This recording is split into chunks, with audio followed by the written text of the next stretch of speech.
तर गॅस एजन्सीच्या बाहेर अजून सुद्धा मोठ्या रांगा बघायला मिळत आहेत। आपल्याला गॅस मिळेल की नाही अशी भीती अनेकांच्या मनात आहे, त्यामुळे मोठ्या प्रमाणात रांगा बघायला मिळतात। दरम्यान गॅस पुरवठा विस्कळीत झाल्यामुळे लाकडी सरपणाची मागणी मोठ्या प्रमाणात वाढली आहे आणि सरपणाच्या दरात 10 ते 15% वाढ झाली आहे। त्यामुळे लाकडी सरपणाचा इंधन म्हणून वापर करून तयार करण्यात येणाऱ्या दुधाच्या मिठाईचा उत्पादन खर्च आता वाढला आहे। त्यामुळे मिठाईचे बाजारभाव सुद्धा वाढण्याची शक्यता निर्माण झाल्यामुळे मिठाईचा खप घटण्याची भीती व्यावसायिकांनी व्यक्त केली आहे।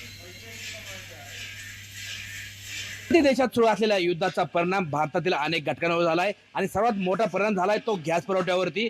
त्यामुळे गॅस पुरवठा खंडित झाल्याने अनेक व्यवसाय जे आहेत त्याच्यावरती याचा परिणाम झालाय। आता आपण आंबेगाव तालुक्यातील एका मिठाई बनवणाऱ्या केंद्रावरती आहे आणि या ठिकाणी ही जी मिठाई आहे ही मिठाई लाकडापासून लाकडाच्या ज्या भट्ट्या आहेत ह्या भट्ट्यांपासून या ठिकाणी दुधापासून मिठाई बनवली जाते। खरं तर ह्या मिठाई केंद्रामध्ये लाकडापासून पेटणाऱ्या भट्ट्या आहेत आणि त्या भट्ट्याच्या उष्णतेवरती या ठिकाणी मिठाई बनली जाते।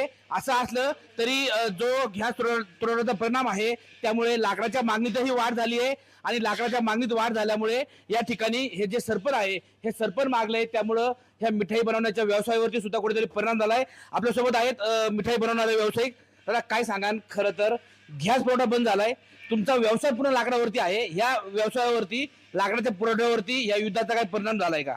लाकडाचा रेट 10 पटीने वाढलेला आहे, त्याच्यामुळे आता मालाचा रेट वाढणार आहे। खरं तर आपण पाहिलं या ठिकाणी लाकडाचे जे सरपण आहे ह्या सरपणाचे दर कुठेतरी 10 ते 15% वाढलेत। त्यामुळे हे जे मिठाई बनवणारे व्यावसायिक आहेत त्यांनाही कुठेतरी चढ्या भावाने हे सरपण विकत घ्यावं लागतंय आणि त्याचा परिणाम जो आहे तो या मिठाई बनवण्याच्या प्रक्रियेवरती होतोय। त्यामुळे मिठाईचे दर वाढणार आहेत आणि मिठाईचे दर वाढल्यामुळे ग्राहकांची कुठेतरी मिठाई घेण्याकडे त्याच्या मिठाई घेण्यावरती परिणाम होईल। मिठाईचा खप जो आहे तो आता कमी होणार असल्याची भीती या ठिकाणी व्यावसायिकांनी व्यक्त केली आहे।